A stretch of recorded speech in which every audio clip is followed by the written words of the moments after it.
Most people believe that having a productive daily schedule like mine, where I wake up at 5 a.m. every morning and go to bed by 9 p.m. every night, comes at the cost of having a social life. But honestly, I can tell you that that couldn't be further from the truth. With just a little bit of effort, you can have the best of both worlds. You can be ultra productive and have a fulfilling social life at the same time. So let's break it down. There are 24 hours in the day, and let's say 8 of them are reserved for your sleep because sleep is very important. That leaves us with 16 hours. Now, having 16 productive hours sounds very impressive, but I promise you that working 16 hours a day is not sustainable. But you weren't thinking that people actually work for 16 hours a day, right?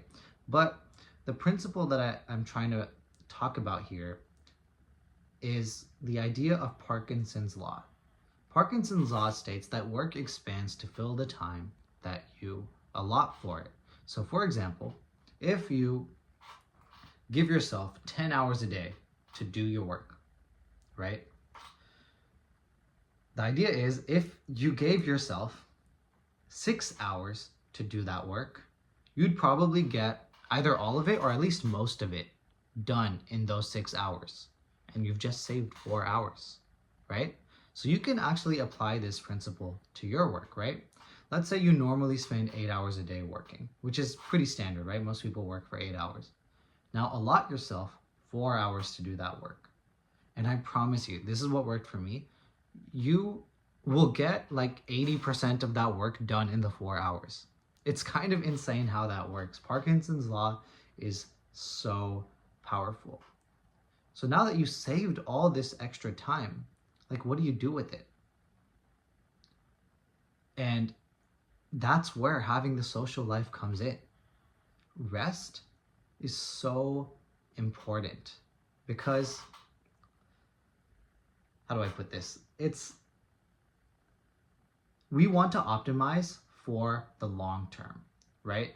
And if you're grinding, working 8, 10 hours a day, every single day, eventually, unless you really love what you're doing and your work doesn't feel like work, you are going to eventually burn out, or maybe you'll hate your life or something. But if you finish most of your work in less time, and then you have free time where you can hang out with your friends, do things that you like, do all of these, just have free time, you can start enjoying your life a lot more. And let's just use an example here, right? Let's say person A, right? Person A works 10 hours a day and has no time for anything else. Person B gets 80% of that work done in 4 hours and then has a social life. He hangs out with his friends. He has some hobbies. He, just enjoys his life a lot more. Over the span of a 50-year career, person A will have burnt out maybe like 5 years in. And sure, in that 5 years, he might have done more work, right? But eventually, he's going to burn out, hate his life, and quit. Person B can keep going forever. He can work 4 hours a day until he dies.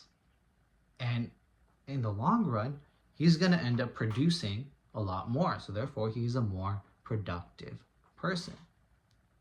Does that make sense? We want to optimize for the long run. And when you start thinking in terms of the long run over the course of many years, you start realizing that your rest is equally important as the work itself.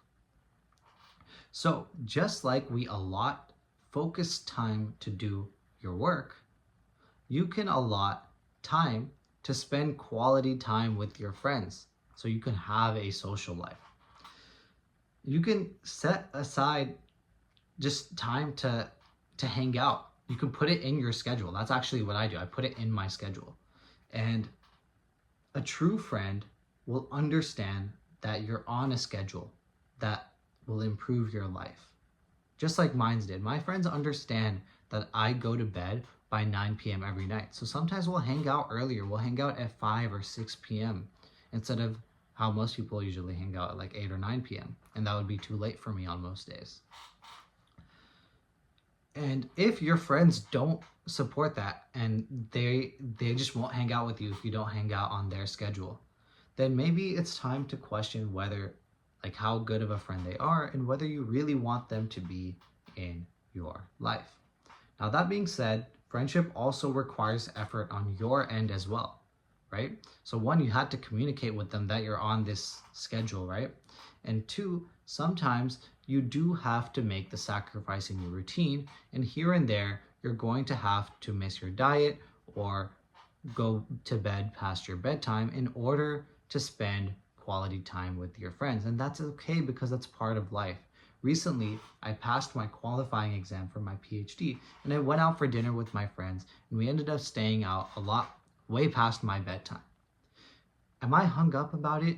No, because I know that the memories that we made at that dinner will stay with me and are more valuable to me than the marginal benefit of going to bed on time for that one extra night. Does that make sense? So just with a little bit of effort, you can actually set boundaries for yourself and not strategically, but once in a while you can take a break in your routine in order to have your social life, because your social life will end up making you more productive in the long run. Now, when I say it's okay to break your habits, it's okay as long as it's not normal, right? Your baseline self should still be following all of your habits, right? You should still be following that ultra productive daily routine in order to actually be ultra productive, right? However, if breaking your routine starts to become your normal, that's when you start to lose all your progress, and then you have a social life and you're no longer productive. So the key here is you need to have some balance, right? You need to balance the social life with the productive daily schedule, and it's going to take some time to develop this. But I promise you, with just a little bit of effort, communication, and hard work, you can get the best of both worlds. You can be ultra productive while having a social life.